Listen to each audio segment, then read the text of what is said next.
गुरुर्ब्रह्मा गुरुर्विष्णु गुरुर्देवो महेश्वरः गुरुः साक्षात् परब्रह्म तस्मै श्री गुरवे नमः। अध्याय 6 श्लोक 20। यत्रो परमते चित्तम् यत्रो परमते चित्तं निरुद्धं योगसेवया निरुद्धं योगसेवया यत्र चैवात्मनात्मानं यत्र चैवात्मनात्मानं पश्यन्नात्मनि तुष्यति पश्यन्नात्मनि तुष्यति। आना पहलाना श्लोकमां चित्तनी अवस्था विषे वात करेली। एमां दीपनुं उदाहरण आप्युं हतुं। बे प्रकारनी अवस्थानी वात करेली। एक सवात दीप, निर्वात दीप। निर्वात दीप एटले के हवा वगरनी जग्या होय एमां जेवी रीते दीपनी ज्योति होय ए हलती न होय एटले वधारे प्रकाश आपती होय एवुं उदाहरण एमणे योग सिद्ध करेली व्यक्तिनुं आप्युं हतुं गीताकारे। हवे आगळ सामान्य व्यक्तिथी लई अने त्यां सुधी पहोंचवानो रस्तो बतावे छे अहींया आ श्लोकमां। अहींया ए वात करी के यत्र उपरमते चित्तम शांत थई जाय छे। त्यां चित्त एटले विश्रांत थई जाय छे। एक एवुं कहेवाय के ज्यां थाक खाय छे त्यां उपपरम थई जाय छे। त्यां ए कई अवस्था छे तो एने कीधुं के निरुद्धम चित्तनी। जेवी रीते शरीरनी अलग अलग अवस्था छे। शरीर पहेला नानुं होय छे, पछी एनाथी मोटुं थाय, पछी एनाथी मोटुं थाय, एनाथी मोटुं थाय। शरीरनी 3 अवस्था मुख्य बदले छे। टर्निंग पॉइंट आपड़ा 3 आवे छे। कौमारम, यौवनम, जरा। गीताकारे शुं कीधुं छे? 3 अवस्था छे। कई कई छे? कौमार, यौवन, जरा। कौमार अवस्था आवे छे, बाल्यावस्था आवे छे। ए एक अवस्था छे शरीरनी, त्यारे शरीर नानुं होय छे। पछी आपणे युवान थई जाय त्यारे ए शरीर अने आपણા शरीરમાં કોઈ જગ્યાએ સામ્ય નથી હોતું। કોઈ સામ્ય હોતું જ નથી। લંબાઈ એવી નથી, રૂપ એવું નથી, મોઢું એવું નથી, કાંઈ જ નથી। એટલે કોઈ પણ વ્યક્તિ બીજાનો પણ ફોટો બતાવે કે નાનો હતો ત્યારે હું આ છું તો એ ન કહી શકે કે આ નથી। કેમ કે જેવું બીજાનો અને આનું ફરક છે એટલો જ પોતાનો ફરક છે નાનામાં અને મોટામાં। અવસ્થા બદલી ગઈ। આપણને ખબર ન પડે કે હું 1 વર્ષનો હતો ત્યારનો ફોટો બતાવી 5 ફોટા રાખ્યા હોય તો તમે કહો કે આમાં કયો હશે? ખબર ન પડે કે આ 5 માંથી કયો હોય। આનો ફોટો કયો હોય ન ખબર પડે। એટલે બીજા જેટલું જ અંતર પોતાનામાં આવી। કેમ? તો કે અવસ્થા બદલી ગઈ। છતાં પણ આપણે શું કહીએ કે આ હું જ છું, આ મારો ફોટો છે। હવે એમાંથી કાંઈ જ નથી। એવું મોઢું નથી, હાથ પગ એટલા નથી, વાળ નથી, કાંઈ જ નથી। કોઈ પણ વસ્તુ એક સરખી નથી। છતાં પણ આપણે એમ કહીએ છીએ કે આ હું છું, આ હું નથી। 5 ફોટામાંથી આપણે કહીએ કે આ નથી પણ આ હું છું, એવું આપણે કહીએ છીએ।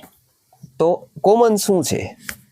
તો કે આમાં કોમન ચિત્ત છે, બાકી કંઈ જ કોમન નથી। શરીર બદલી ગયું છે આખું। યુવા અવસ્થા છે, હવે વૃદ્ધાવસ્થા આવશે એટલે પાછું બદલી જશે। એટલે યુવાવસ્થાનો પાછો કોઈક ફોટો બતાવશે તો બી આપણે નહીં ઓળખી શકીએ કે આ યુવા હતો ત્યારે આટલું સારું હતું, હવે વૃદ્ધ થઈ ગયા એટલે આવું થઈ ગયું। તો કોમન શું રહે છે? તો કે ચિત્ત રહે છે।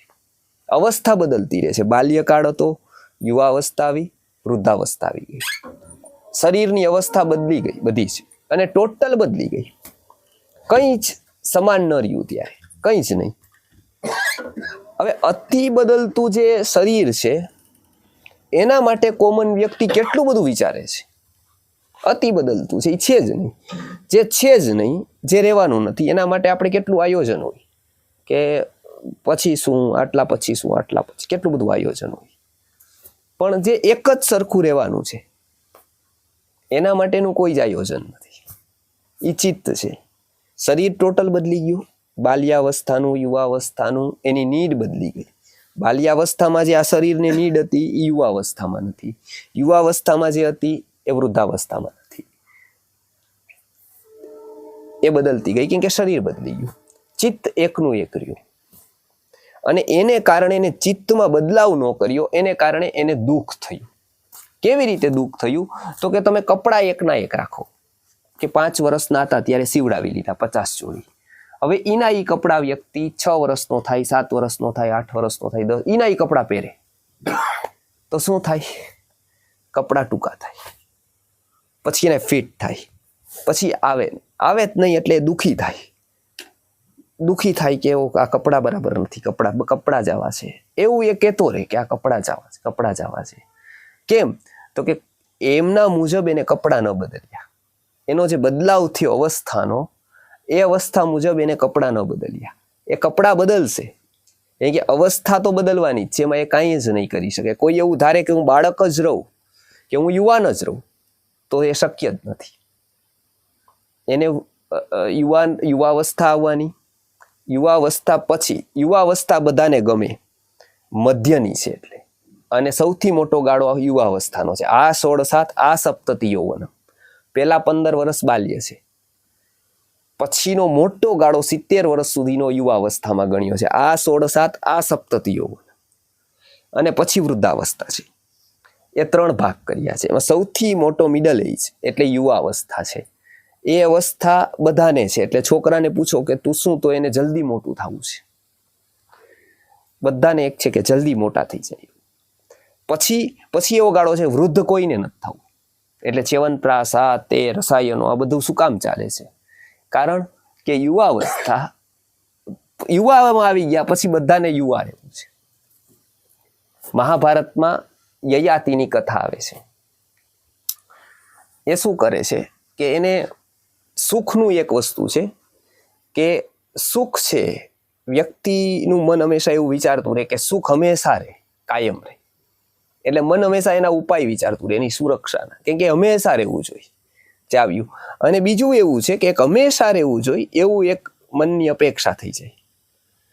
એટલે લોકોને એક એ અવસ્થા. બીજું શું થાય કે સુખ પેલા આનંદ આપે કોઈ પણ વસ્તુ, પછી સ્થિર થઈ જાય, પછી આનંદ ના આપે. જેવી રીતે નવી કોઈ ગાડી લે તો અમસ્તી જ ચક્કર મારવા જાય ફેરવવા માટે, ચાલો ફેરવી લઈએ એવું, બરાબર. એ કેટલા દિવસ રહીએ? 1, 2, 3, 4. કોઈ આવે, ઘરે આવે તોય ગાડીની વાત કરે, ક્યાંક બહાર જાય તોય ગાડીની વાત કરે, કોઈક સત્સંગમાં આવે, ગુરુજી પાસે જાય તો બી ગાડીની વાત કરે. ગાડી લીધી હમણાં, અચ્છા શું થયું? તો કે આ લીધી હમણાં, આ પ્રકારની છે, આવું માઇલેજ છે, હમણાં લીધી. કેમ? તો કે એના ચિત્તમાં હંમેશા ચિંતન શેનું ચાલે છે? ગાડીનું. એનો જોવે કે આ ગુરુજીને ગાડીનું કઈ ફાયદો શું થાય, કે ગુરુજીને શું લાભ થાય, પણ નહીં, એનું ચિંતન શેનું ચાલે છે? ગાડીનું. એ ચિંતન, એમાં ખોટું નથી એનું, પણ એ ચિંતન ચાલે છે, એ એને વાત કરાવે છે આની. એટલે વ્યક્તિ વાત કરે ને એના અંદરથી એની ખબર પડે કે એનું ચિંતન શેનું ચાલે છે એની અંદર. કોઈક સાત્વિક ચિંતન ચાલતું હોય તો વાત એવી થાય, કોઈ રાજસ ચિંતન ચાલતું હોય તો એવી વાત કરે, કોઈ તામસ, એનું મસ્તિષ્ક કોઈ તો એ કે નહીં કે હું તો તામસી છું એવું, પણ એ જે વાત કરે એનાથી ખબર પડે કે એ શું વિચારે છે. તો એ હંમેશા ગાડીનું ચિંતન ચાલે, નવી લીધી હોય એવું સ્વાભાવિક છે. ગ્રાહક આવે ગાડીની વાત કરે, મહેમાન આવે ગાડીની વાત કરે. કેમ? તો કે ચિંતનમાં ગાડી, હમણાં લીધી, આટલી થઈ, આટલી સસ્તી પડી, આ થયું. કેમ કે ચિંતન ગાડીનું ચાલે છે. પૂછે બી ખરા કે ક્યાંય જવું હોય તો કહેજો, હમણાં જ લીધી છે આપણે, સરસ, ભગવાનની કૃપા છે. ભગવાનને વચ્ચે લઈ આવે, પણ ચિંતન ભગવાનનું નથી, ચિંતન શેનું છે? ગાડીનું છે, બરાબર. એ ચિત્ત એનું ચિંતન ચલાવે છે. ગાડી લીધી, કેટલા દિવસ થયા, પછી ફરે, ચક્કર મારે, મસ્તો જાય ક્યાંક, કે કાલો હવે ગુરુકુલ જતા આવી. જવું મુખ્ય ગુરુકુલ નથી, ગાડીને લઈને જવું ક્યાંક જરૂરી છે, તો એ લઈને જાય. એ એક જ ચિંતન ચાલે ગાડી. હવે એની એ ગાડી છે, 1 વર્ષ વયું જાય, પછી ક્યાંક જવાનું થાય તો ડ્રાઈવરને મોકલી દે. કેમ? તો કે કાલઃ પીબતી તદ્રસમ. શું થાય છે? કાળ બધાનો રસ પી લે છે. એવું ગાડીમાં થાય એવું નથી, એવું ગીતામાં બી થાય. પહેલે દિવસે તમે ગીતામાં આવ્યા ત્યારે રસ હતો ખૂબ, કે ઓ બહુ સરસ રહ્યું, એવું હોત તો. પણ માનો કે હતું, બરાબર હતું, પછી શું થયું?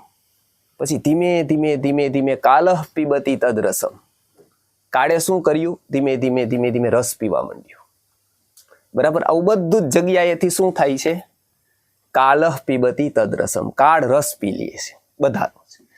એટલે ધીમે ધીમે આપણને શું થયું કે આપણને પછી થોડાક દિવસ ગયા, બીજા થોડાક દિવસ ગયા, બીજા થોડાક દિવસ ગયા, આપણને ખબર નથી, પણ પછી આપણે નક્કી કર્યું, પછી આવવું પડ્યું હોય.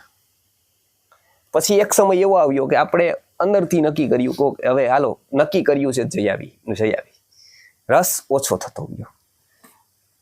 એવું બધામાં એવું. સગાઈ થઈ હતી ત્યારે આકર્ષણ કેવું હતું, પતિ પત્ની થવાના હતા હવે, ત્યારે કેટલા અરમાનો, કેવું હતું ત્યારે, કલાકો ફોન ઉપર વાત હાલતી હતી, બરાબર, કેટલું બધું થતું હતું, મેસેજીસ દરરોજના જતા હતા, આવું આવું આવું આવું કેટલી બધી વાત હતી. અને એવું જ લાગતું હતું કે દુનિયા આ જ છે, આના સિવાય કાંઈ નથી. હવે ધંધો થઈ ગયો સેટ, 5-10 વર્ષ વયા ગયા, હવે ફોન કરે છે તો હવે પછી નિરાતે ફોન કરજો, પાર્ટી યારે વાત આલે છે. જે રસ એમાં હતો એ પાર્ટીમાં આવી ગયો, બીજું કાંઈ જ નથી થયું. કાલ શું કરે છે? એક જગ્યાએથી રસ ઉપાડે, બીજી જગ્યાએ મૂકી દે, બીજી જગ્યાએથી રસ ઉપાડે, ત્રીજી જગ્યાએ મૂકી દે. એક જ વસ્તુ ચાલે છે, કાલહ પીબતી તદ્રસમ. ગીતાકાર કહે છે કે જો મનુષ્યને પોતાનો વિકાસ કરવાનો તો શું કરવાનું? કે જેમ અવસ્થા બદલે છે એમ ચિત્તની અવસ્થા બદલવાની. જેવી રીતે આપણે અવસ્થા બદલે શરીરની તો શું કરીએ છીએ? કપડાં બદલીએ છીએ. કપડાં મોટા નાના, ટાઈટ ફિટ આવા બધા કરે છે. એટલે આટલી મોટી ઇન્ડસ્ટ્રીઝ ચાલે છે. કેમ? તો કે કપડાં બધા જ અલગ અલગ, શિયાળાના, ઉનાળાના, ચોમાસાના, ઓલા બધા અલગ અલગ અલગ અલગ, દરરોજ કલર અલગ, બધું અલગ અલગ થાય છે કપડામાં. એટલે કપડાં આપણે બદલીએ છીએ, શરીર મુજબ બદલીએ છીએ બધું, પણ ચિત્તની અવસ્થા બદલતા નથી. એટલે શંકરાચાર્ય કહે છે કે બાલસ્તાવત ક્રીડાશક્ત, તરુણસ્તાવત તરુણી રક્ત, વૃદ્ધસ્તાવત ચિંતામગ્ન, પરે બ્રહ્મણી નકોપી લગ્ન, ભજ ગોવિંદમ ગોવિંદમ ભજ મૂઢમતે, પ્રાપ્તે સન્નિહિતે મરણે નહીં નહીં રક્ષતી ડુક્રુહી કરણે. એ કહે છે કે બાલસ્તાવત, પેલાની વાત કરે છે, એટલે એવું કીધું કે બાલસ્તાવત ક્રીડાસક્ત, બાળક છે ત્યાં સુધી ક્યાં છે? તો કે ક્રીડામાં જ સક્ત છે, મતલબ બહાર જ રમે છે. પછી યુવા થઈ જાય છે તો બી ક્યાં રમે છે? તો કે યુવા થઈ જાય છે પછી શું થાય છે? તરુણસ્તાવત તરુણી રક્ત. એકવાર એક ઢીંગલી છે, પછી એક જીવતી ઢીંગલી પાછળ દોડે છે. પછી શું કરે છે? વૃદ્ધસ્તાવત, વૃદ્ધ થઈ જાય છે પછી શું? તો કે ચિંતામગ્ન. શું થશે? આવું આવું આવું ચિંતા કરે છે, અતિશય ચિંતા કરે છે, એવો સ્વભાવ થઈ જાય છે. પણ દુઃખની વાત શું છે? પરે બ્રહ્મણી ન કોપી લગ્ન. પણ કોઈ દિવસ એ બ્રહ્મનો વિચાર નથી કરતો, એ જીવનનો વિચાર નથી કરતો, એ ઈશ્વરનો વિચાર નથી કરતો, એ તત્વનો વિચાર નથી કરતો. એ સૌથી મોટી દુઃખની વાત છે. આ ત્રણેયમાં એનું બદલે છે વિચાર, પણ એ બહારનામાં જ ફરતો રહેશે. એ અંતર જાગતો નથી. મૂર્ખો ના અંતર મુખો ક્વચિત. એ અંતર્મુખ ક્યારેય નથી થતું. પેલાનો કાળ હતો, હવે અત્યારે બી બાલસ્તાવત ક્રિકેટ સક્ત, તરુણસ્તાવત ક્રિકેટ સક્ત, વૃદ્ધસ્તાવત ક્રિકેટ સક્ત, બધા એક જ જગ્યાએ આસક્ત છે. એટલે શું થાય છે? ચિત્તની અવસ્થા એ બદલાતા નથી. એના કારણે એને દુઃખ, ચિંતા, વ્યગ્રતા, અવસાદ છે. એને કોઈ બહાર, કોઈ ભગવાન એને દુઃખ નથી દઈ દેતા, કે એને કોઈ શાપ નથી આપી દેતા, પણ એ ચિંતિત શું કામ છે? વ્યગ્ર શું કામ છે? દુઃખી શું કામ છે? કે એ અવસ્થા એની એવી છે. તો પછી અવસ્થા કેટલા પ્રકારની છે? જેવી રીતે શરીરની અવસ્થા છે કૌમાર, યૌવન, જરા, બાળપણ છે, યુવાની છે, વૃદ્ધાવસ્થા છે. તો પછી ચિત્તની અવસ્થા કેટલી છે? તો કે ચિત્તની અવસ્થા 5 છે. યોગ દર્શનકાર કહે છે ચિત્તની અવસ્થા કેટલી છે? 5. કઈ કઈ છે? તો યોગ દર્શનમાં યોગ સૂત્ર છે, ક્ષિપ્ત, વિક્ષિપ્ત, મૂઢ, એકાગ્ર, નિરુદ્ધ. આ 5 ચિત્તની અવસ્થાઓ છે. આ 5 માંથી કોઈ એક અવસ્થામાં આપણું ચિત્ત રહે છે. આ કોઈ 5 માંથી એક હશે. જેવું હશે એવો આપણો સ્વભાવ હશે. ઈ કઈ અવસ્થામાં આપણે છીએ એવો આપણો સ્વભાવ હશે. એ અવસ્થા મુજબ આપણો સ્વભાવ હશે, આપણું વર્તન હશે, અને એ મુજબ જ આપણું પરફોર્મન્સ હશે, આપણને ખબર જ નહીં હોય કાંઈ આની વિશેની, પણ એવો જ આપણું એવું વ્યક્તિત્વ હશે આપણું. એટલે વ્યક્તિ ઘણીવાર શું જોવે છે, કોને સપોર્ટ કરે છે, એના ઉપરથી વ્યક્તિનું માપ નીકળે છે. એ શું જોવે છે, એ વ્યક્તિ કોને સપોર્ટ કરે છે, એને કેવો વિચાર આવે છે, એ ક્યાં, એનું આકર્ષણનું કેન્દ્ર બિંદુ શું છે, એના ઉપરથી એની ચિત્તની અવસ્થા ખબર પડે છે. એ બહુ મહત્વની વાત છે. બધા જ સારા કામ કરવા વાળા સારા હોય એવું જરૂરી નથી, અને બધા જ સારા હોય એ સારા કામ કરે એવું જરૂરી નથી. આ બે અલગ અલગ વસ્તુ છે. સારું હોવું, સારું કરવું. સારું કરવા વાળા બહુ મોટા ભાગના લોકો સારા નથી હોતા ગીતાની દ્રષ્ટિથી. કેમ? તો કે એ આ ચિત્તની અવસ્થા ઉપર વિચાર નથી કરતા. એટલે એ એક જ જગ્યાએ નાના રહે છે, પણ એનું હાઈટ વધતી રહે છે. જેવી રીતે કેટલાક છોકરાઓ બહુ નાના હોય, અમારે ત્યાં ગુરુકુલમાં આવે 7-8 વર્ષના હોય, પણ હાઈટમાં ખૂબ મોટા થઈ ગયા હોય. આપણને લાગે 12 વર્ષનો છે. વ્યવહારમાં ઘણી વાર એવું થાય કે ઓહો આ તો મોટા સમાજ સેવક છે, પણ પછી ધીમે ધીમે ખબર પડે ઓહો આ તો બહુ નાના છે. કેમ? તો કે આ બે વચ્ચેનું ડિસ્ટન્સ એટલે, આ બંને વચ્ચેનું અંતર એટલે રહે છે કેમ કે એને ચિત્ત ઉપર વિચાર નથી કર્યો. ગીતાકાર અહીંયા કહે છે, યોગ દર્શનકાર કહે છે કે 5 પ્રકારની ચિત્તની વૃત્તિ છે. પેલી કઈ છે? તો કે ક્ષિપ્ત. એમાં શું હોય છે કે હંમેશા ચિત્ત રજો ગુણ પ્રધાન હોય છે. 3 ગુણ છે, સત્વ, રજ અને તમ. સત્વ ગુણ શું કરે છે? તો કે જો તમને શાંતિ, ભણવું, સાત્વિકતા, ધ્યાન, આવું બધું તમને ગમવા માંડે તો શું કરે? તો કે માનવાનું તમારામાં શું વધ્યું છે? સત્વ ગુણ વધ્યો છે. કેમ? તો કે જે ગુણ વધે એના લક્ષણો આપણામાં થાય. કફ વધે તો શું થાય છે? શરદી થાય છે, ખાંસી થાય છે. કફ વધે તો. પિત્ત વધે તો શું થાય છે? તો કે ગરમી થાય છે, એસિડિટી થાય છે. વાયુ વધે તો શું થાય? દુખાવા થાય છે.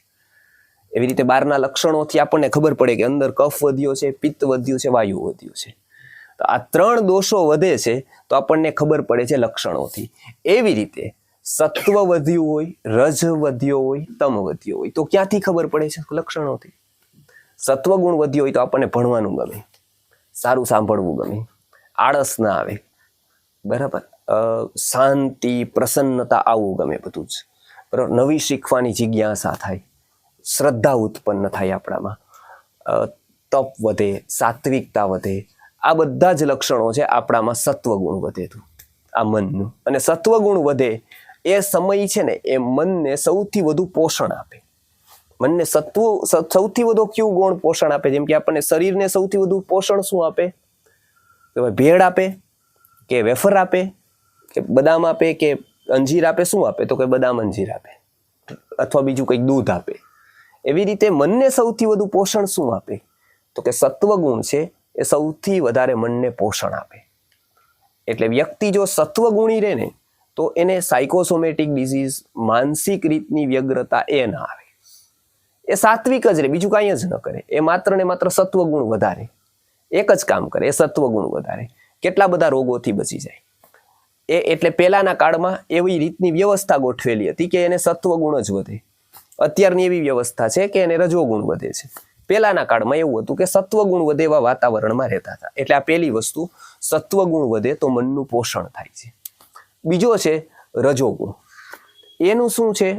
તો કે રજોગુણ એટલે પ્રવૃત્તિ, ભાગદોડ, પ્રવૃત્તિ, આયોજન, આ બધું જેટલું પણ બહાર કાર્યક્રમો દેખાય એમાં પ્રધાન શું હોય? શેનાથી થાય? એ રજોગુણથી થાય. મેનેજમેન્ટ શેનાથી થાય? રજોગુણથી થાય.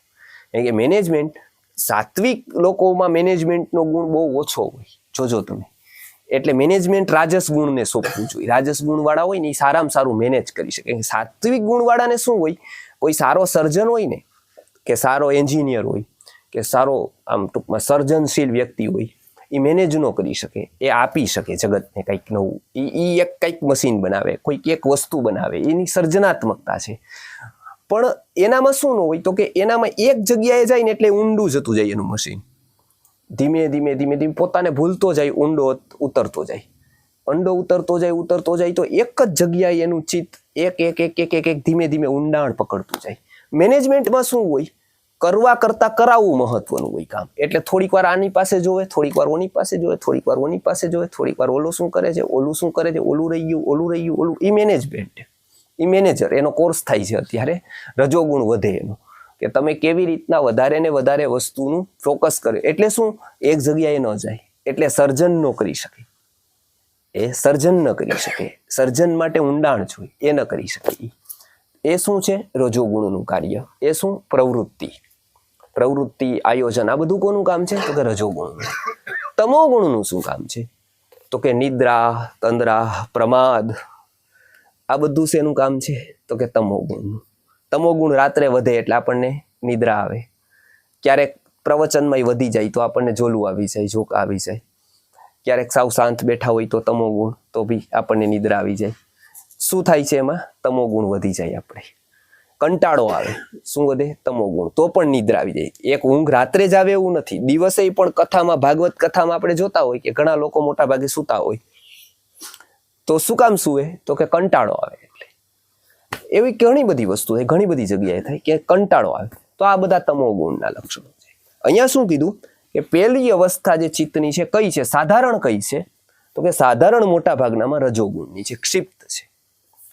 પહેલી અવસ્થા કઈ છે, ક્ષિપ્ત, એટલે રજોગુણ. એટલે બધા લોકો પ્રવૃત્તિ, ભાગદોડ, બધા જ વર્લ્ડ વાઇડ આપણે જોઈએ તો બધા શું કરે છે, ભાગદોડ કરતા હોય.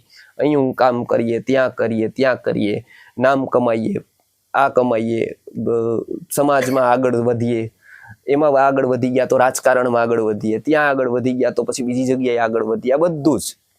હવે એક પત્નીના પતિ થઈ ગયા તો હવે કરોડપતિ થઈએ, પછી હવે ઈ પતિ થઈ ગયા તો કોઈક બીજા પતિ થઈએ, પછી ઉદ્યોગપતિ થઈએ, બરાબર. બીજું બધું ફરતું રહીએ, પતિ શબ્દ એક કોમન રહીએ ટૂંકમાં. પેલા ખાલી પતિ હતા, લગ્ન થયા હતા, એ તો એમને જ થઈ ગયા હતા. હવે કરોડપતિ થવા માટેની ઝંખના હોય, પછી ઉદ્યોગપતિ થવા માટેની ઝંખના હોય, પછી રાષ્ટ્રપતિ થવાની ઝંખના લાગે.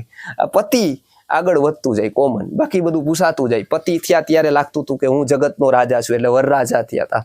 પછી 4-5 દિવસમાં ખબર પડી કે આનાથી કાંઈ માલ નથી, હજી મારે બીજું તો બાકી છે બધું થવાનું, એટલે કરોડપતિ માટેની લાઈન લાગે.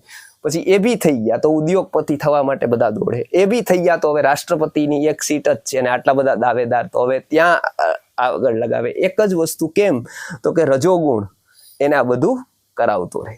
એવું જ નહીં કે એક જ હોય, પછી આપણે ઘણા બધા આના આયામ હોય. પછી સમાજ સેવકો દોડે તો પદ્મશ્રી, પદ્મભૂષણ એના માટે દોડે. પછી એમાં હરીફાઈ લાગે કે કોણ જાજા લોકો ભેગા કરી દે, કોના ફોલોવર વધારે થાય. તો આ પ્રવૃત્તિ પણ રજોગુણની જ છે. એ કોઈ ધાર્મિક આધ્યાત્મિક કાર્ય નથી, એ બી રજોગુણ જ એને કરાવે છે. એક દિવસ એવું હતું કે પૈસા કેમ વધારે મળે, હવેની ઝંખના એવી થઈ જાય કે હવે ફોલોવર કેમ વધે, વધારે લોકો કેમ માને, એ બી રજોગુણ. પછી તો કે તમોગુણ, એ પેલી અવસ્થા છે ક્ષિપ્ત, એટલે એ શું છે, રજોગુણની છે. પછીની કઈ અવસ્થા છે, તો કે મૂઢ. ઈ શેની છે, તો કે તમોગુણની છે. એક મોટા ભાગના લોકો ક્ષિપ્ત અવસ્થામાં છે, એ લોકો પ્રવૃત્તિ જ કરે બધી જ. એ જોવે નહીં કે આ પ્રવૃત્તિથી શું થશે, પણ કરે પ્રવૃત્તિ.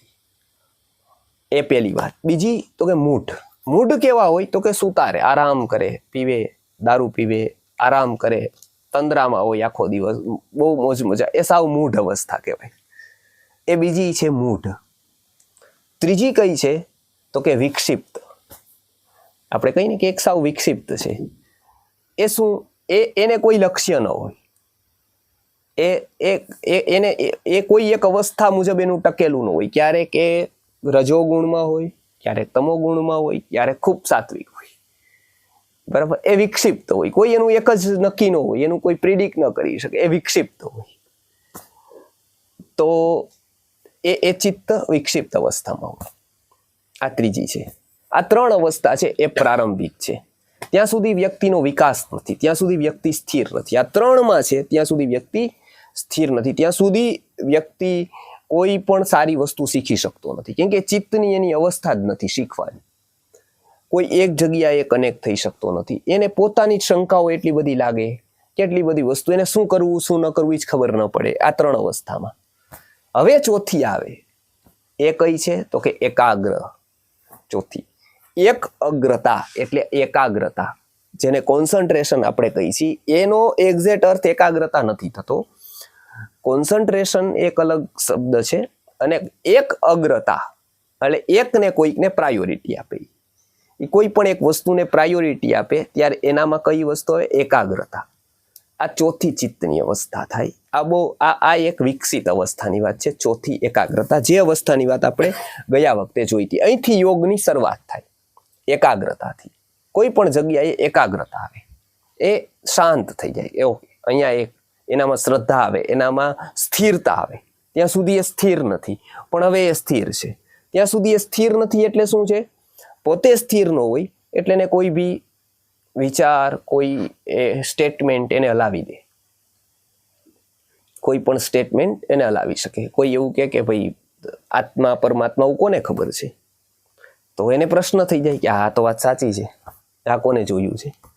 કંઈક એવું કોઈક બીજું વૈજ્ઞાનિક કે હમણાં કાંઈ આત્મા નથી, આવું કંઈ નથી, આ બધું તો એમ જ છે. પાછો પ્રશ્ન થઈ જાય કે આટલા બધા લોકો કહે છે આત્મા વિશે, તો હશે કે નહીં? સારું, કોઈ એવું વ્યક્તિ કે આ તો બધી વસ્તુઓ છે, આ ખાલી સાંભળવાની છે, આવું કંઈ હોય નહીં, પૂર્વજન્મ પુનર્જન્મ ન હોય, આ બધી વાતો છે ગીતાની ને આવું બધું. ત્યારે પાછો પ્રશ્ન થઈ જાય કે આ વાત સાચી પણ હોય. આવું તો આપણને પણ પ્રશ્ન છે કે આવું ન બી હોય. આ શું કામ થાય આવું? એ સ્થિર નથી. એટલે એકવાર સ્થિર થઈ જાય પછી કોક એને એમ કહે કે આ સૂર્ય બુર્ય કાંઈ હોય નહીં, તો આપણે માનીએ. આપણે એમ કહીને આ પાગલ થઈ ગયો છે. એને પોતાને એવો પ્રશ્ન થાય કે આ સૂર્ય નો હોય તો હું માનું છું ખોટું છે. એવું કોઈ દિવસ એને થાય? ન થાય. આપણે એવું કંઈ કે કારખાનું ઉદ્યોગ કંઈ હોય જ નહીં, એવું આ બધા ખોટા ફરે છે, એવું કંઈ હોય જ નહીં. પૈસા મળવાના હોય તો ઘરે બેઠા મળી જાય, તો કારખાને જવાની ક્યાંય જરૂર જ ન રહી. આ બધા ખોટા જાય છે. તો આપણને એમ થાય કે આ પાગલ થઈ ગયો છે એમ ટૂંકમાં.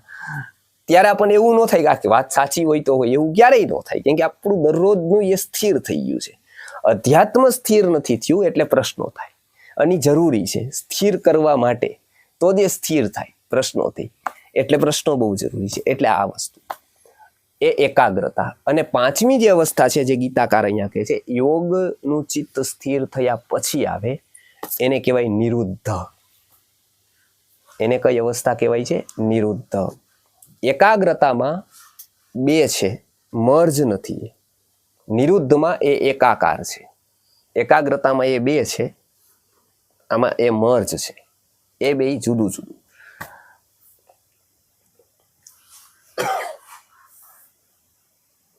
કેટલાક વિષયો એવા હોય કે જેમાં બહુ વ્યક્તિ ઊંડો ઉતરે ને ત્યારે વિષય શીખી શકે. અને એટલે બહુ ઊંડું ઉતરવું એનું જરૂરી બને. બધું ભૂલે પછી એ વસ્તુ શીખી શકે. જેવી રીતે વિજ્ઞાન, મશીન, એન્જિનિયરિંગ, એ બધી કેવી વસ્તુઓ છે કે એનામાં બહુ ઉતરવું પડે ને આખો દિવસ રાત જોયા વગર એને સમય ભૂલવો પડે, બહારની બધી જ વસ્તુ ભૂલી જવી પડે. ત્યારે કોઈક એક વ્યક્તિ કોઈક એક નવું શોધે. આ વૈજ્ઞાનિકો કેટલું બધું શોધે, એનું કારણ શું? કે બધું જ ભૂલી જાય. ઘણીવાર પોતાને પણ એ ભૂલી જાય. આ બધું જ ભૂલી, ઘણીવાર કાળ ભૂલી જાય, બધું જ ભૂલી જાય, ઘણું બધું ભૂલી જાય. એ ત્યારે એક વિજ્ઞાનની શોધ કરે વ્યક્તિ, જળ ઉપર એ સંશોધન કરે કે ભાઈ આનામાં શક્તિ કઈ હશે. ઇલેક્ટ્રિસિટીનું શોધ કરી, બલ્બની શોધ કરી, એ બધી વસ્તુની શોધ થઈ. કેમ તો કે ઘણું બધું બહારનું ભૂલી ગયા. ત્યારે એ પદાર્થ ઉપર કંઈક લાવી શક્યા, લઈ શક્યા. એ એકાગ્રતા આવી એનામાં, આ ભૂમિકા. અધ્યાત્મમાં શું થાય કે અધ્યાત્મમાં એને બીજું બધું તો ભૂલવું જ પડે, પણ એને પોતાને ભૂલી જવો પડે. જ્યાં સુધી પોતે ન ભૂલાય ને ત્યાં સુધી એને ગીતા ન સમજાય. બીજું તો કમ્પલસરી એને ભૂલવું પડે, પણ અધ્યાત્મમાં એ એક મુખ્ય છે. કેમ કે હંમેશા બધું ભૂલ્યા પછી પણ એક વસ્તુ એનામાં રહીએ, એ છે અહમ, ઈગો. એ પણ જ્યારે વયો જાય ને ત્યારે એનામાં સમજાઈ જાય કે હું પણ કાંઈ નથી, અસ્તિત્વ. એટલે એ સૌથી મહત્વની વાત છે, નિરુદ્ધ અવસ્થાની વાત છે. આ 5 અવસ્થા છે. અહીંયા આ 5મી અવસ્થાની વાત કરે છે, એને આપણે શૂન્ય કહીએ છીએ. આ 5 અવસ્થા છે: ક્ષિપ્ત, વિક્ષિપ્ત, મૂઢ, એકાગ્ર અને નિરુદ્ધ. આ 5 અવસ્થા છે. આપણે જે વિચાર કરીએ છીએ ને એ બધા મુજબ આપણું ચિત્ત આકાર લે છે. એની પ્રિન્ટ્સ પડે છે બધાની. આપણે એક વિચાર કર્યો, એની પ્રિન્ટ્સ પડે. એ પ્રિન્ટ્સ પડે એટલે ફરી પાછો એ ધક્કો આપે, એટલે એવો વિચાર આવે પાછો. ફરી પાછો એક વિચાર આપણે કર્યો, વળી પાછી પ્રિન્ટ્સ પડે, વળી પાછો એવો વિચાર આવે. આ બધું કોણ કરતું રહે? તો કે ચિત્ત કરતું રહે. આ બધી સાયકલ આવી રીતના ચાલતી રહે. એટલે આપણે ત્યાં કીધું છે કે ચિંતનનું બહુ મહત્વ છે. રામાયણમાં એક પ્રસંગ છે કે જેવી રીતે વ્યક્તિ જેવું વિચારે છે ને એવો એ વ્યક્તિ બની જાય છે. હવે ઈ શેનું વધારે વિચારે છે? તો કે બે ભાવ એવા છે કે એમાં એ બહુ બધું વિચારે છે. એક એવો ભાવ છે પ્રેમનો, અને એક એવો બીજો ભાવ છે ભયનો. એટલે વ્યક્તિ જેનાથી ડરતો હોય ને એનું ચિંતન કરે બહુ, જેનાથી એ ડરતો હોય. બીજું જેના ઉપર એનો બહુ પ્રેમ હોય ને એનું એ ચિંતન કરે. એટલે શું થાય છે? એ ચિંતન કરે એટલે શું થાય? તો કે એ એવો થતો જાય, એનો સ્વભાવ એવો થતો જાય. ચિંતન કરે એટલે એ ખબર ન પડે એને, પણ એવું એનો થતું જાય, એનો સ્વભાવ એટલો બદલતો જાય. તો એનું ઉદાહરણ શું આપ્યું છે? તો કે વેદાંતમાં કીટ ભ્રમર ન્યાય છે. એનું ઉદાહરણ રામાયણમાં આપ્યું છે. રામાયણમાં શું આપ્યું છે? કે સીતા છે, એને અશોક વાટિકામાં ત્યારે છે, અને એમાં એને એ રામનું ચિંતન કરે છે. તો રામ રામ રામ રામ રામ એવું રામનું ચિંતન કરે છે. રામનું ચિંતન કરે છે એટલે એને એક ત્રિજટા કહે છે કે રામનું ચિંતન તું કરે છે તો તારામાં સ્ત્રૈણ નહીં રહે, તું સ્ત્રૈણ નહીં રહે, તારામાં સ્ત્રીત્વ નહીં રહે. તું રામ રામ રામ રામ કરસ તો તારું ચિત્ત છે એ રામ થઈ જશે, રામ જેવું થઈ જશે. એવું થઈ જશે તો એ મર્જ નહીં થાય રામ સાથે, એક સરખા થઈ જશો તમે બે. બરાબર? તો એટલે ઈ તું કરમાં, એનું ચિંતન કરમાં રામનું. બરાબર? એને સલાહ આપે છે. એમાં એક એવું ઉદાહરણ આપે છે. એ શું કહે છે કે વેદાંતનો એક કીટ ભ્રમર ન્યાય છે. કીડો છે ઈ કસોટો કહેવાય. એ શું કરે છે કે ઈયળ છે એ ભ્રમર થઈ જાય છે. કેવી રીતે? તો કે ઈયળ ભ્રમરથી ડરે છે, બહુ ડરે છે.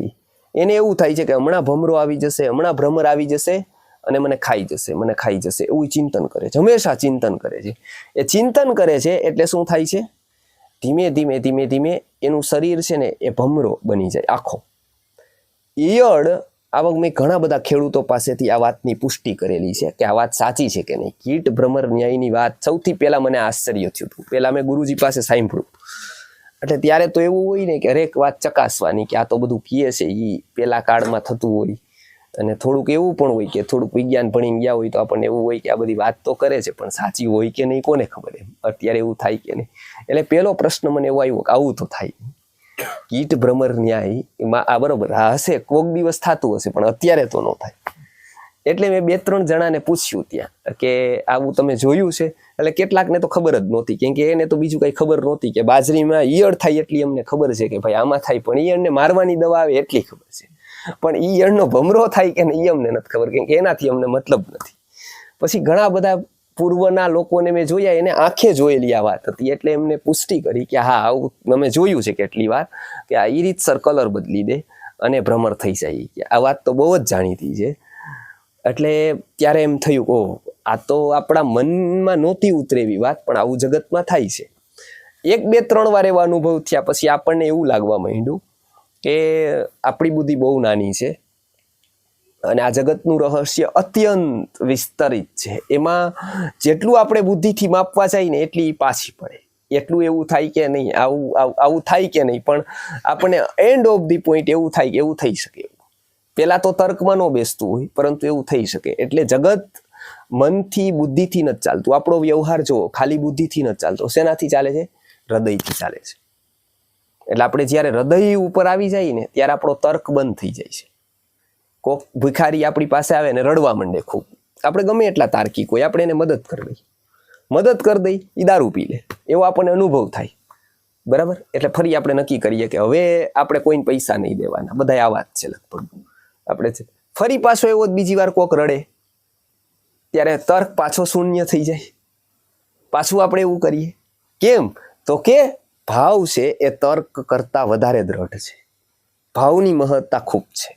એ એવી વસ્તુ છે કેમ કે તર્ક લગાવે તો માતા જે છે એની, બરાબર છે બેન, એના છોકરા કરતા પાડોશીનો છોકરો ઘણો બધો હોશિયાર હોય. બરાબર? કે ભાઈ પાડોશીનો છોકરો છે એ ગરીબ છે, હોશિયાર છે, ખૂબ જ હોશિયાર છે, વૈજ્ઞાનિક બને એવો છે, કેટલું બધું આગળ આવે એમ છે. અને આ સાવ ડબો છે, કાંઈ જ એને નથી આવડતું. તો બી 10માં વધારે ટકા આવે એના માટે એ પ્રાર્થના કોના માટે કરે? આના માટે કરે, કોના માટે કરે? તર્ક હોય તો ઓના માટે કરવી જોઈએ ને. લાભ તો એમાં છે સૌથી વધારે. કોના માટે કરે એ? આના માટે કરે. કેમ? તો કે ત્યાં ભાવ કનેક્ટ થયો છે, ત્યાં એનો ઇમોશન છે. વાય એ ઇમોશન નથી, અહીંયા ઇમોશન છે. બરાબર, એ ઇમોશનની વાત, એ ભાવ પ્રબળ છે. એટલે એ શું કહે છે કે જેવું ચિત્ત છે એ ભ્રમર, ઈયળ ભ્રમરનું ચિંતન કરે તો કેવું બની જાય છે? તો કે ભ્રમર બની જાય. સીતાને કહે છે કે તું રામનું ચિંતન કરીશ તો તકલીફ એવી થશે કે તને રામનું આકર્ષણ જ નહીં રહે, કેમ કે તું એવી જ થઈ જઈશ. અને સમાનમાં તો આકર્ષણ હોય નહીં. આકર્ષણ તો હોય છે એ સામસામેમાં જ હોય, ટૂંકમાં જેન્ડર હોય કે કોઈ પણ બીજી વસ્તુ હોય તો એ સામસામેમાં હોય. તો એ એને સરસ જવાબ આપે છે. એ કે તું એક પક્ષ વિચારસ, હું અહીંયા ચિંતન કરું છું, એવી રીતે રામ ત્યાં ચિંતન કરે છે. એટલે જો હું રામ થઈ જઈશ તો એ સીતા થઈ જશે. એ પણ મારું ચિંતન કરે છે. એટલે એ એને સમજાવે છે આ વાત. આ ચિત્તની વાત આપણને લાગુ પડે છે. આપણે આખો દિવસ ચિંતન શેનું કરીએ છીએ? તો કે જળનું, નિંદાનું, કોઈ બીજી ફાલતુ વાતોનું, વ્યર્થની વાતોનું, સિરિયલ, પિક્ચર, આનું શેનું ચિંતન કરીએ છીએ આપણે આખો દિવસ? એ એવું ચિંતન કરીએ છીએ એટલે આપણું મન પણ એવું થતું જાય છે. આપણે એવું ચિંતન કરીએ છીએ. આપણને ખબર નથી કે કોઈ એક ક્રોધી વ્યક્તિનું આપણે ચિંતન કરીએ છીએ. આપણને ખબર નથી કોઈ એક કામી વ્યક્તિનું આપણે ચિંતન કરીએ છીએ, કેમ કે એની વસ્તુ જ આપણને નથી ખબર લાઈફની, કે એ કેવી એની લાઈફ છે. એનું કારણ આપણા મન ઉપર એની અસર થઈ જાય. ન ખબર પડતા આપણે એવા થતા જાય છે. વેદાંતમાં એને અનર્થ દંડ કીધો છે કે એને ન ખબર પડતા વ્યક્તિ બદલી જાય. કેમ? તો કે એવા લોકોનું આકર્ષણ રાખે ને. એના મમ્મી પપ્પાને એને નથી ખબર કે આપણે બાળકોને ક્રિકેટર કે એક્ટરને નથી બતાવવાના, આપણે બાળકોને કેરેક્ટરને બતાવવાના છે.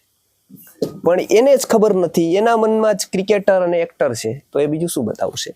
અને એને કારણે વ્યક્તિના મનની શક્તિનો ઉપયોગ નથી થતો. ગીતાકારનું એવું કહેવાનું છે કે યોગ સેવયા નિરુદ્ધ અવસ્થા આવે એટલે પૂરો ઉપયોગ થાય ચિત્તનો. અને અત્યાર સુધીમાં આઈન્સ્ટાઈન એવું કહે છે કે મેં મારી બુદ્ધિનો ઉપયોગ 2% વધારે નથી કર્યો. જ્યારે અમે આ વાત કરી ને વારાણસીમાં એક ભાઈને, તો કે તો બિચારો બહુ ઓલું કહેવાય ને, દુઃખની વાત કહેવાય. મેં તો એ કે 90% કરી દીધો છે. ત્યારે જ આ ફેક્ટરી થઈ છે, ત્યારે તો દુકાન થઈ છે.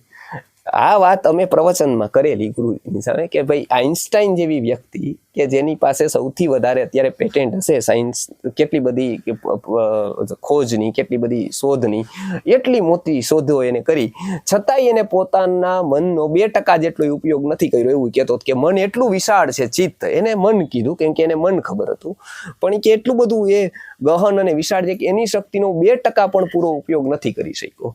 આ વાત તમે વારાણસીના એક શેઠને કીધી ત્યારે કે એ બિચારો બહુ પેલો કહેવાય, મેં તો 90% ઉપયોગ કરી લીધો છે. ત્યારે જ આ બધું થયું છે. હવે એને ખબર જ નથી કે 90% ઉપયોગ કરવો એટલે શું થાય એમ, કે એને ચિત્ત વિશે કોઈ દિવસ ખબર જ નથી, વિચાર્યું જ નથી.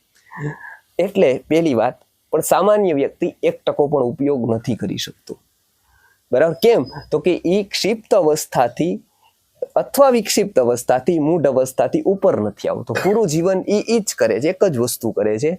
કાંઈ એ ક્ષિપ્ત અવસ્થામાં છે, કાં એ મૂઢ અવસ્થામાં છે, અને કાં એ વિક્ષિપ્ત છે. ગીતાકાર કહે છે કે કમસે કમ મનુષ્ય શું કરવાનું? તો કે ગીતા વાંચવાની શરૂઆત કરવાની. એનાથી શું કરવાનું? તો કે એકાગ્રતામાં જવાનું, કે એકાગ્ર ભૂમિકા ચિત્તને લઈ આવવાની. આ પહેલી વસ્તુ થશે તો શું થશે? મનની શક્તિ વધશે. મનની શક્તિ વધશે, સ્મૃતિ વધશે. જે બિનજરૂરી છે, જે જરૂરી નથી, એના તરફથી ચિત્ત પાછું ખેંચાઈ જશે. એટલે અહીંયા કીધું કે નિરુદ્ધમ, એટલે કે પૂરેપૂરું મર્જ થઈ જાય છે. શેનાથી? તો કે યોગ સેવયા. એનાથી શું થાય છે? તો કે યત્ર ચૈવ આત્મના આત્માનમ. એનાથી મર્જ થાય છે. શું થાય છે? આત્મના આત્માનમ, એટલે કે પોતાના ચિત્તથી આત્માને જ, પોતાને જ પશ્યન, એટલે કે જોવે છે. ત્યાં સુધી શું કરે છે? બીજી બધી વસ્તુમાં દોડતું રહે છે ચિત્ત. આ અવસ્થા આવવાથી શું થાય છે? તો કે પોતાનામાં એ રહે છે. એટલે એટલું જ ધ્યાન ચિત્તમાં એ દે છે. એનાથી એક વિકસિત અવસ્થાની વાત અહીંયા કરેલી છે. એનાથી અંતિમ શું થાય છે? તો કે પશ્યન આત્મની તુષ્યતિ. આ તુષ્યતિ છે એટલે કે તૃપ્તિ થાય છે. વ્યક્તિને જોજો, તૃપ્તિ ઘણા પ્રકારની છે. એક આપણને અતિશય ભૂખ લાગે છે, ત્યારે જે ખોરાક મળે છે, અને ત્યારે એક તૃપ્તિ થાય છે, એને આપણે તૃપ્તિ કહી છે. અને તૃપ્તિ આહાર ગુણા નામ, એવું આયુર્વેદમાં કહેવાયેલું છે કે તૃપ્તિ છે ને એ આહારનો સૌથી મોટો ગુણ છે. ખૂબ પ્યાસ લાગેલી છે પાણીની, અને ત્યાર પાણી મળે છે, ત્યારે જે સંતુષ્ટિ થાય છે આપણને એ અલગ હોય છે, અને અમસ્તું પાણી પી ત્યારે અલગ હોય છે. એમ કોઈક વ્યક્તિ ખૂબ શોધે છે ગમે તે વસ્તુઓ, અને પછી એને મળે છે ત્યારે છે ને એને એ વસ્તુથી તૃપ્તિ થાય છે. પણ કાંઈ જ શોધ્યું નથી, અચાનક મળી ગયું છે તો શું થાય? તો એની કિંમત જ નથી સમજાતી. કુદરત હંમેશા વ્યક્તિને ફેરવે છે. શું કામ? જોજો, કોઈ પણ ઉત્તમ વાત હશે ને મોટે ભાગે કોઈક એવા અપવાદો હશે કે જે સરળ સહજ મળી ગઈ હશે, એ બહુ જ પુણ્ય કે ભાગ્ય હશે તો. બાકી કોઈ પણ ઉત્તમ વસ્તુ પ્રાપ્ત કરવા માટે છે ને વ્યક્તિને ખૂબ જ પ્રયત્ન કરવો પડે છે, ખૂબ પ્રયત્ન કરવો પડે છે. એવું કેમ થાય છે? તો કુદરત કહે છે કે વ્યક્તિનો એક એવો સ્વભાવ છે, બે કેવો સ્વભાવ છે, તો કે એક તો છે ને એને બહુ જેના ઉપર પ્રયત્ન નથી કર્યો ને એનું મન ક્યારેય એની કિંમત કરતું જ નથી. પહેલી વાત જોજો, જેના ઉપર ખૂબ એને પ્રયત્ન નથી કર્યો ને એને તમે સોનું પણ લઈ આવી આપો તો પહેલી શંકા થશે કે આ સોનું હોય જ નહીં કોઈ દિવસ. રસ્તામાં સોનું પડ્યું હોય, માનો સાચે સોનું જોઈએ, પીળું જોઈએ, આવી રીતના પહેલું જ એને શું થાય કે અહીંયા નો હોય, કાં તો કોઈક રેકડીમાં જ નીકળે કે હાલો સોનું લઈ લો, બરાબર, વેચવા માટે નીકળે ને સાદ જ પાડે સીધો કે સોનું આવી ગયું, સોનું લઈ લો. પહેલી શંકા શું થાય?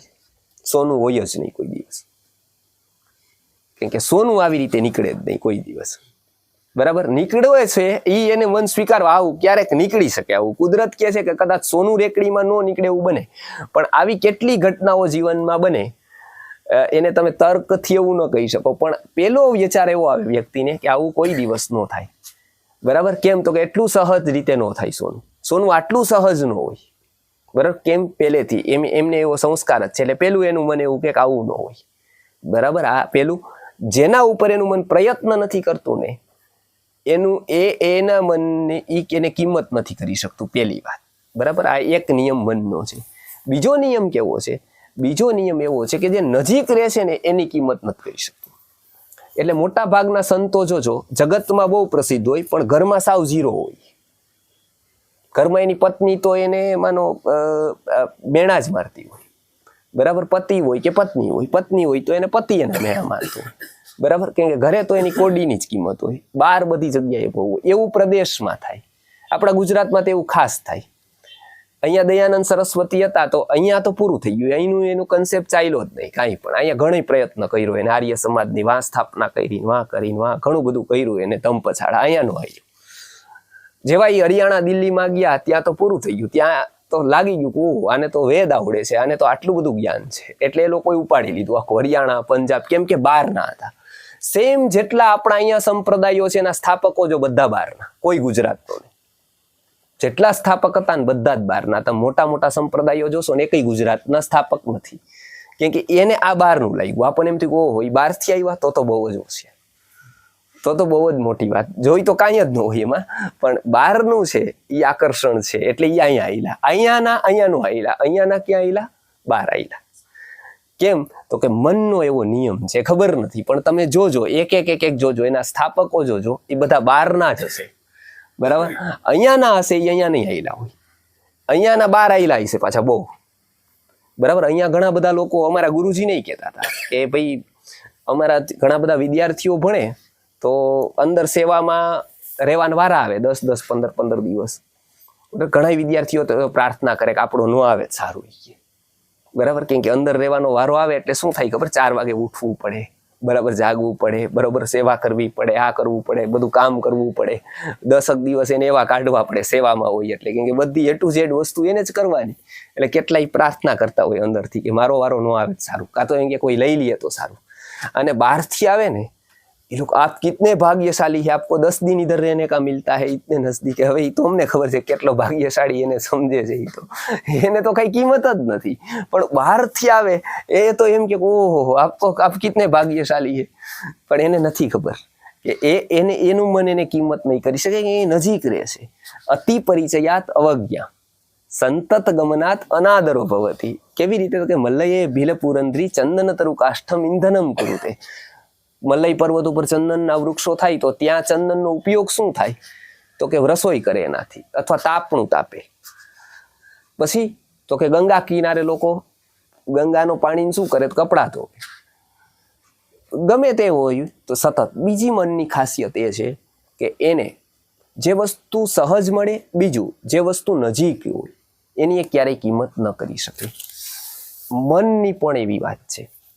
મન છે, વાયુ છે, આ બધું કેટલું કિંમતી છે. જોજો તમારું એક મન વિકસિત તો થઈ જાય ને, આ જેટલા પણ લોકો દેખાય છે ને આપણને સપોર્ટ કરવા વાળા, બધું જ ખાલી બીજું જ કાંઈ ન થાય, એક ન્યુરોન્સ કાં તો એક જ નાની અમથી નસ અહીંથી અહીં થઈ જાય ને એટલે આપણા ઉપર કંટ્રોલ ન રહે.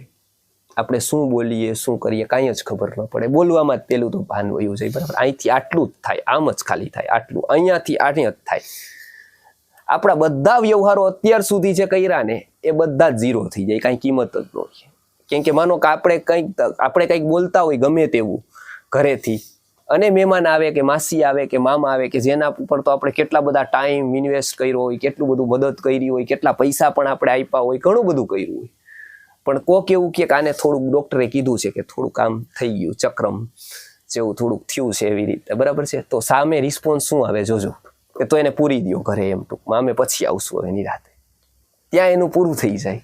આટલું બધું આપણે કર્યું હોય એ મનનું એક જ માત્ર, બહુ વધારે નહીં, બહુ વધારે થાય તો તેની કેપેસિટી નથી કે કાંઈ કરી શકે, પણ અહીંથી આટલો જ એક તંતુ અહીં હલી જાય તો એની કોઈ જ કિંમત ન રહે આપણી.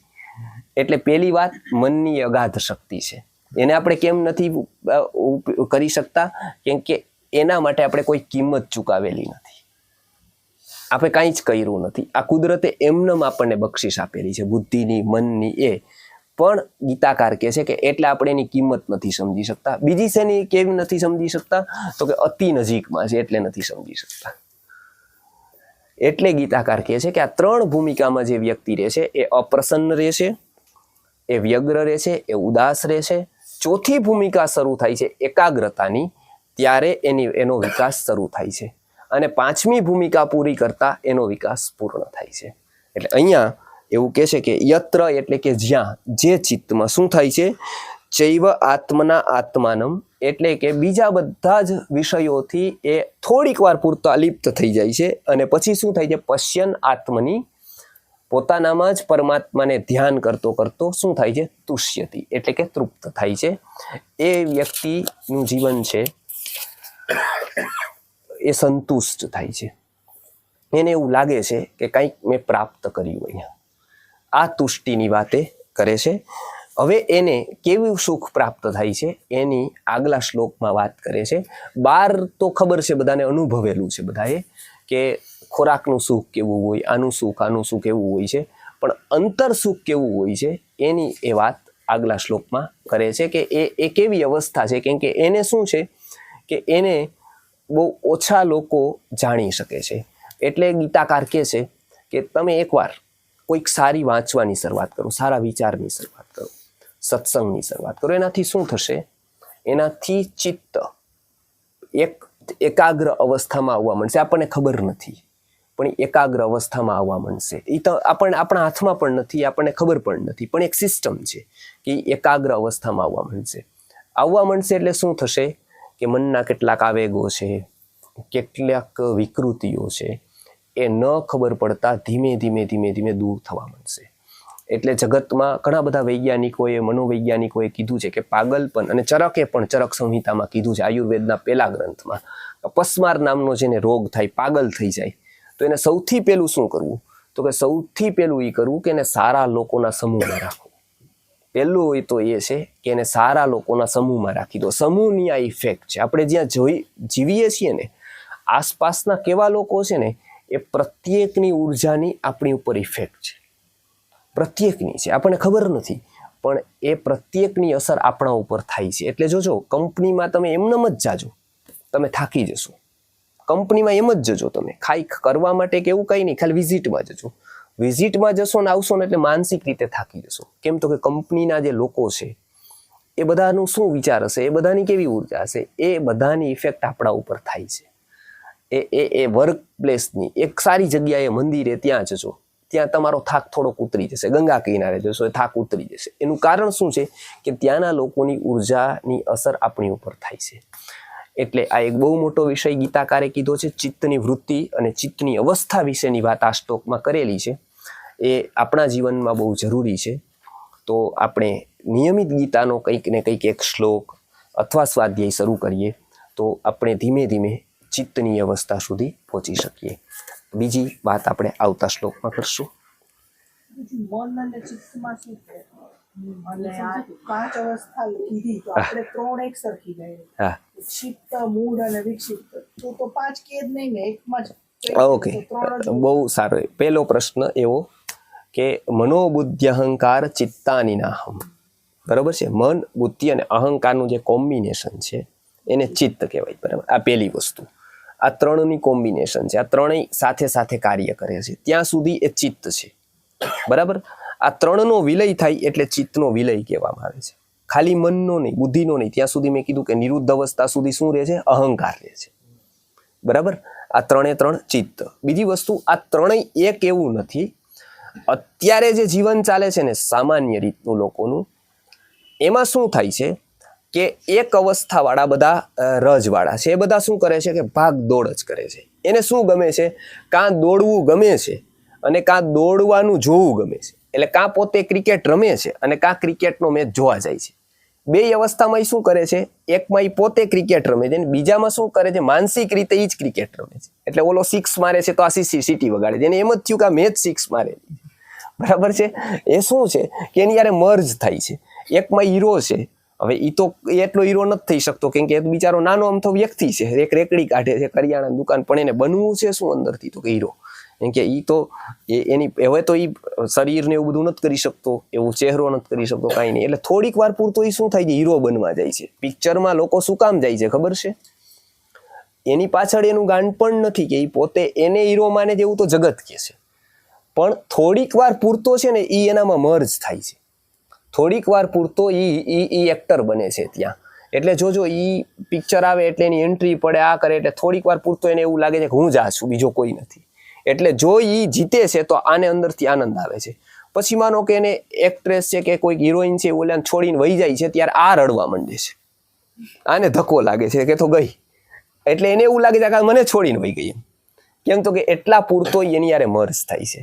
બધી જ નવલકથાઓ, બધા જ પિક્ચરો એટલે હાલે છે કે તમારી અતૃપ્ત વાસના જેની હશે ને એની દોડ એની ઉપર હશે. પિક્ચર જોવું ગમે છે મતલબ એને ક્યાંક અતૃપ્ત વાસના છે કોઈક વસ્તુની, તો જ એને એમાં કનેક્ટ થાય છે. નહીંતર એનું ચિત્ત કનેક્ટ જ નહીં થાય, કનેક્ટિવિટી જ નહીં બને. તમને કોઈક સમદય નહીં બેસાડશે ને કે તમે બેસો તોય તમને એમ લાગશે અહીં ખોટો આવી ગયો.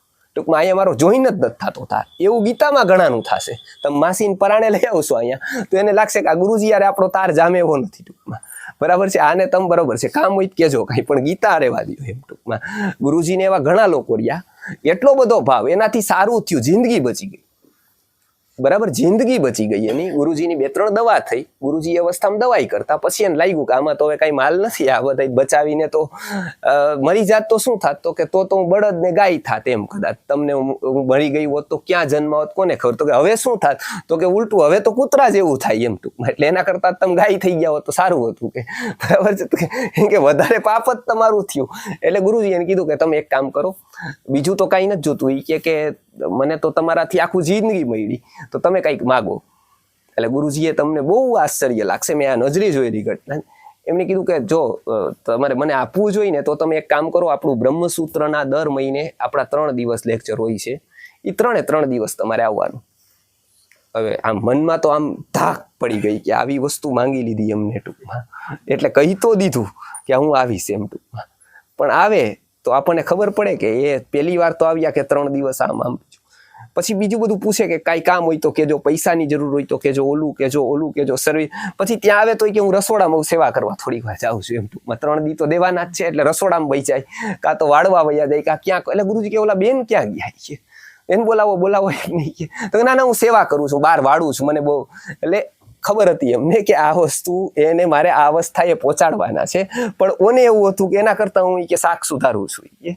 કેમ કે મને આમાં તો બહુ નથી પડતો ટપો, કે બહુ જ વસ્તુનો બહુ તો નથી, સાવ સરળ હતું, અને છતાંય એને ત્યાં બેસવું નહોતું ગમતું. આવું બને કેમ? તો કે રજસ અવસ્થામાં ચિત્ત હોય ને એ ફરવાનું, એટલે પેલી અવસ્થા રજ, એટલે કઈ હોય? ક્ષિપ્ત હોય.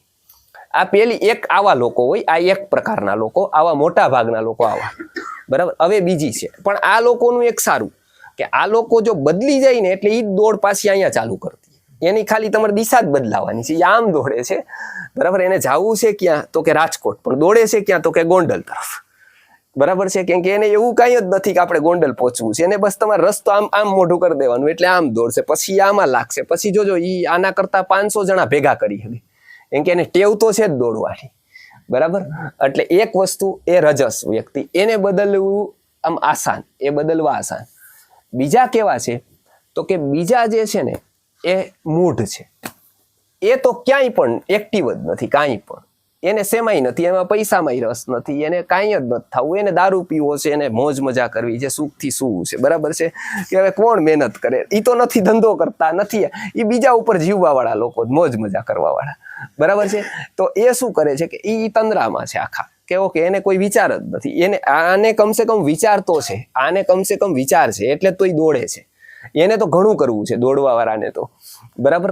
એટલે એ શું કરે છે કે એને તો વિચાર છે, એને તો દોડવું છે, એટલે એ સારા છે. આને તો દોડવું નથી, આ તો એકદમ પ્રમાદમાં, નિદ્રામાં, તંદ્રામાં રહીએ છે કે કોણ શું કરવું એવી રીતે એમ કરીને એકદમ સુવે છે, બરાબર. આ બીજા છે, એ કેવા છે મૂઢ છે, એ ક્યાંય પણ કોઈ પણ ક્ષેત્રમાં એક્ટિવ નથી, બરાબર છે. એ એકદમ તંદ્રા જેવું જીવન છે એનું, એકદમ ઉઠે તો ઉઠે, નો ઉઠે તો નો ઉઠે, કામ કરે તો કરે, નો કરે તો નો કરે. 5 ભાઈઓ હોય ને તો 2 એવા હોય, 3 જ એક્ટિવ હોય. જોજો આ 2 તો આના ઉપર જ જીવતા હોય, કુદરતે જ વ્યવસ્થા કરેલી કે આ 3ની પ્રવૃત્તિને મેન્ટેન કરવા બીજા 2 છે, બરાબર. આ 3 કમાશે તો આ 2ને સાચવી શકશે, તો આ 2 શું છે એમ ટૂંકમાં એક જ ઘરમાં.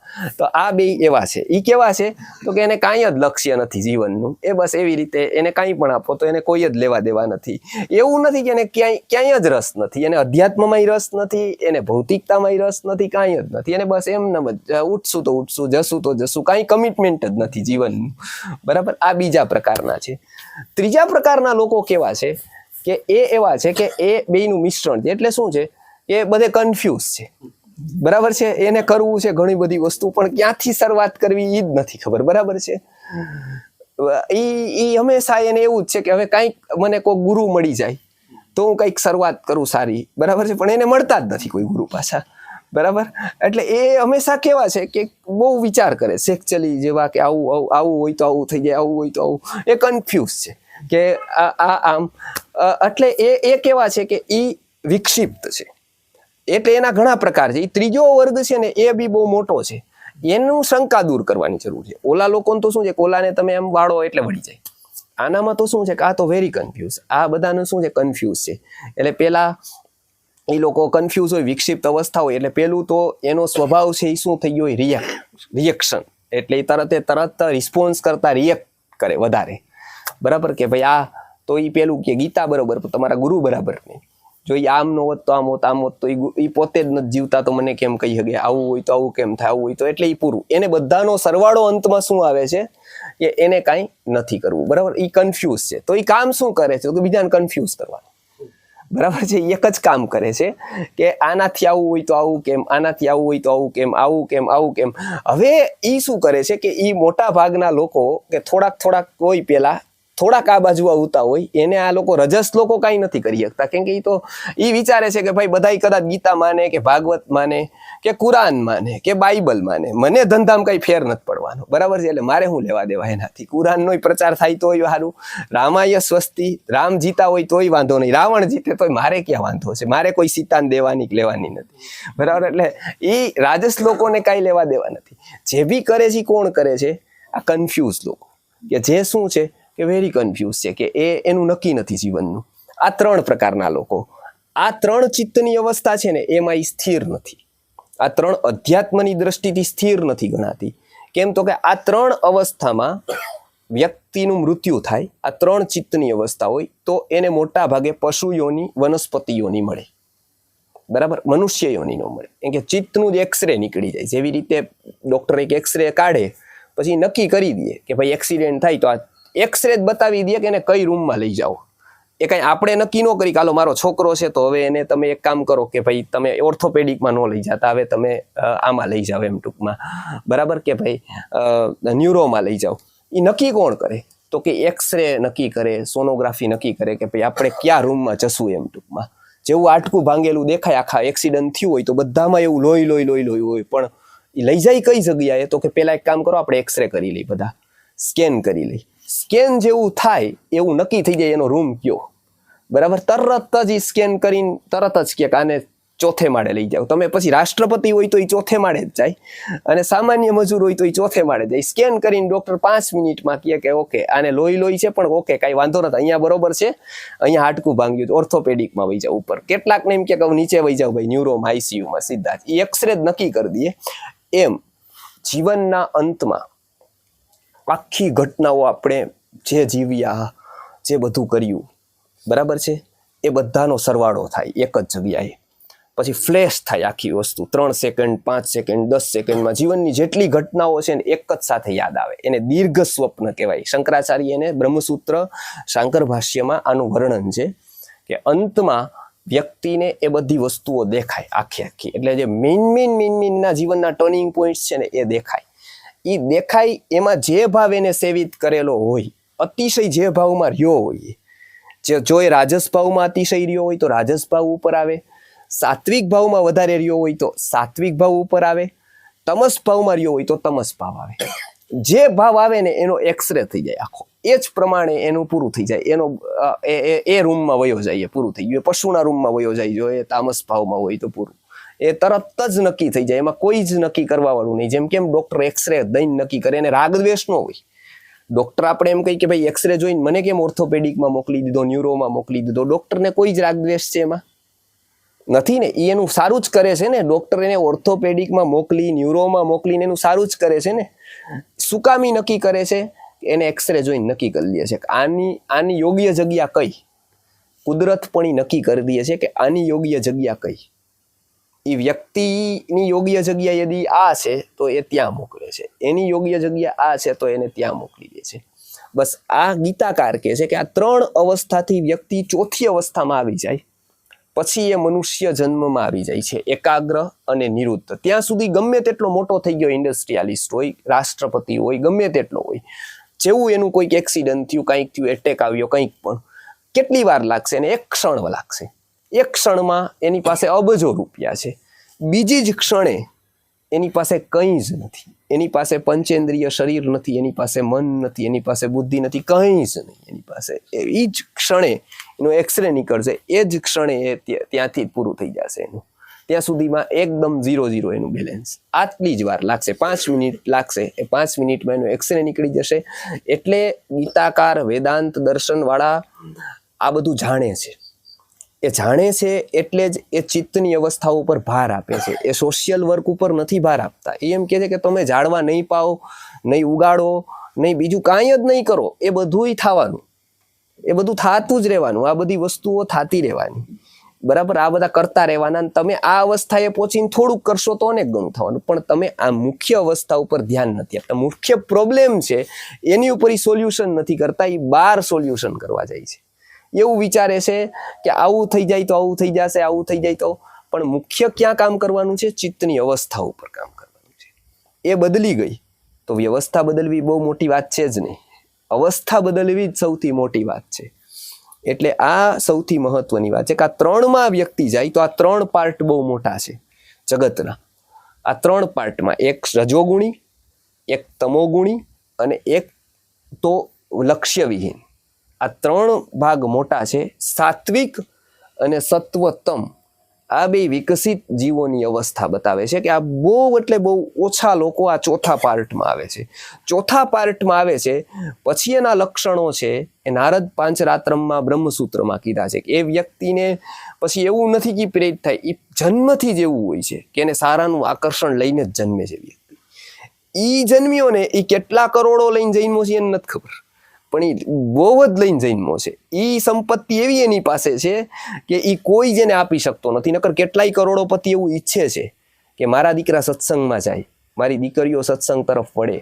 એના માટે એ કદાચ ઘરે ગુરુ રાખી દે ને ગુરુના આશ્રમ બંધાવી દે ને એના છોકરાને એમાં નાખી દે ને, એ આકર્ષણ ઊભું ન કરી શકે અંદરનું, બરાબર છે? અને ઓલા પાસે તમે બધુંય લઈ લ્યો ને એની પાસે તમે આકર્ષણ ન લઈ શકો કોઈ દિવસ. તમે બધુંય લઈ લ્યો, એ કદાચ આ લાઈનમાં આવીને કરોડો ખોઈ દે ને છતાં એ આકર્ષણ ન ખોઈ શકે. એને ખબર છે કે આ જ વિકાસની ચીજ, આનાથી કદાચ મારે 1 કરોડ, કદાચ 1 કરોડ ખોટા માણસો નીકળે ને એનું આકર્ષણ અકબંધ રહે. એને એમ લાગે કે આ વ્યક્તિનો દોષ છે, આ ખોટા હોઈ શકે, પણ વાસ્તવમાં એનું આકર્ષણ તો અકબંધ જ છે. એટલે 1 કરોડ ગુરુ ખોટા નીકળે ને, 1 કરોડ ને 1મો સાચો હોય છે જ, એવી એને અંદરથી શ્રદ્ધા હોય છે કે આ 1 કરોડ ખોટા હોય, પણ આ રસ્તો તો સાચો જ છે. આ વ્યક્તિઓ ખોટા હોઈ શકે, બાકી તો 1 જણાને તો 1 ખોટો ભારે બસ થઈ જાય. કેમ કે એનું લેવલ જ એ છે, 1 જ ખોટો અનુભવ થાય ને એટલે કે હવે આપણે બધું ગીતા બીતા બધું મૂકી દીધું સાવ. તો કે કેમ? તો કે આવો અમને કડવો અનુભવ થયો બહુ જ પેલા ગુરુનો.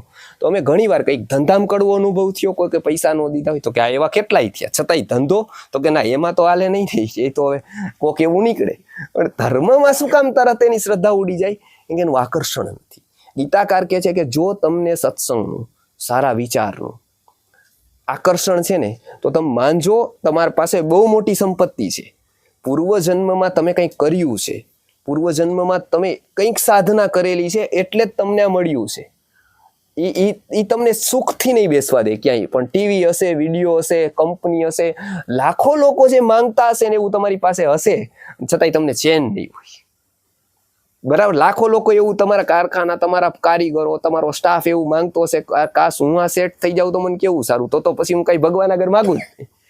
પણ તમને એવું હશે કે નહીં, આમાં તો કઈ મજા જ નથી, હવે હાલો આપણે ક્યાંક જાય, ક્યાંક સત્સંગમાં જાય, ક્યાંક ફરવા જાય, ક્યાંક અહીંયા મારું મન જ નથી. આવું થાય છે તો માનો કે એક બહુ મોટી અમૂલ્ય સંપદા તમારી અંદર પડેલી છે કે એનું ધ્યાન એની તરફ નથી માત્ર. કેમ કે એને ભૂલાવા વાળા હજારો લોકો છે. કેમ કે તમારી ઈર્ષ્યા કરવા વાળા હાજર હોય એટલે તમારું મન જે વસ્તુની લોકો ઈર્ષ્યા કરે છે ને એ વસ્તુ ઉપર વધારે ટકેલું રહે. પછી તમને બીજી ઉપર જવાનો દે. આ વસ્તુ એવી છે કે એની ઈર્ષ્યા કોઈ કરતું જ નથી, કેમ કે એ વસ્તુની કિંમત સમજે છે ને ઈર્ષ્યાથી મુક્ત થઈ ગયા હોય છે. આની જે વસ્તુ સમજે છે ને એ તો જ સમજી શકે છે કે જો ઈર્ષ્યાથી મુક્ત થયા હોય તો એને ઈર્ષ્યા આવતી નથી. એટલે બાકીનાને તો એમ છે કે એમાં વસ્તુ શું હતી, એના મેવું તો વસ્તુ શું છે. એટલે બહુ અમૂલ્ય સંપત્તિ છે. જો આવું કંઈક મળ્યું હોય તો એક બહુ ઊંચી ચિત્તની અવસ્થા છે, એ પ્રાપ્ત કરવી અથવા તો એ જ જાળવી રાખવી એ બહુ જરૂરી છે. એટલે આ 3 આપે પૂછ્યું, એ 3 પ્રકાર છે: રજોગુણ, તમોગુણ અને વિક્ષિપ્ત, એટલે કે લક્ષ્ય વગરના. આ 3 જ પ્રકાર છે. આ વસ્તુ મોટા, અને એનાથી 2 ઉપરના વિકસિત લોકો છે, આ 2માં આવે છે: એકાગ્રમાં અને અંતિમમાં નિરુદ્ધમાં. પૂરું કરીએ. ગુરુર બ્રહ્મા ગુરુર વિષ્ણુ ગુરુર્દેવો મહેશ્વર ગુરુ સાક્ષાત પરબ્રહ્મ તસ્મૈ શ્રી ગુરવે